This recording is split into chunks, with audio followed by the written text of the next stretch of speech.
ఇక ఎంప్లాయ్మెంట్ నోటిఫికేషన్ల కోసం ఎదురు చూస్తున్న నిరుద్యోగులకు ఫుల్ క్లారిటీ ఇచ్చారు టీఎస్పీఎస్సీ చైర్మన్ ఘంటా చక్రపాణి. తెలంగాణ ఉద్యమ చరిత్రను సిలబస్లో చేర్చాకే నోటిఫికేషన్లు ఇస్తామని చెప్పారు. అందుకు అనుగుణంగా సిలబస్ మార్చే పనిలో ఉన్నామని అన్నారు. ప్రతి ఉద్యోగికి తెలంగాణ చరిత్ర తెలియాల్సిన అవసరం ఉందన్నారు ఘంటా చక్రపాణి.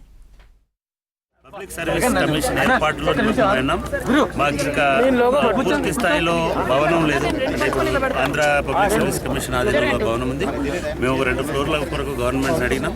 నాకు ఇంకా ఎటువంటి ఉత్తర్వులు అందలేదు. వాటికి సంబంధించి ఆ విభజన కమిటీ, రాష్ట్ర విభజన కమిటీ చూస్తున్నది. భవనం వచ్చిన తర్వాత మా ఉద్యోగులు కూడా 1 జనవరి నుంచి తెలంగాణకు రావాలని మేము కోరుకుంటున్నాం.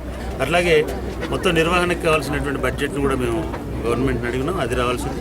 ఇవన్నీ వచ్చిన తర్వాత పబ్లిక్ సర్వీస్ కమిషన్ పూర్తి స్థాయిలో ఒక దశకు చేరుకుంటే అప్పుడు మనం నోటిఫికేషన్ల గురించి ఆలోచించడానికి అవకాశం ఉంది. సిలబస్లో ముఖ్యంగా తెలంగాణకు సంబంధించినటువంటి భౌగోళిక నైసర్గిక స్వరూపాలు, ఆర్థిక అంశాలు, సామాజిక అంశాలు, సాంస్కృతిక అంశాలు, వీటన్నిటికీ అభివృద్ధి అంశాలు ఇవన్నీ దానిలో ఉంటాయి. కాబట్టి ఇప్పుడే గందరగోళానికి గురై ఇప్పుడే ఒక తప్పుడు ప్రకటనలో ఈ కోచింగ్ సెంటర్ల ప్రకటనలో మోసపోయి అటువంటి పనులు చేయకూడదు. గవర్నమెంట్ నుంచి ప్రతిపాదన రావడానికి ఇంకా టైం పడుతుంది.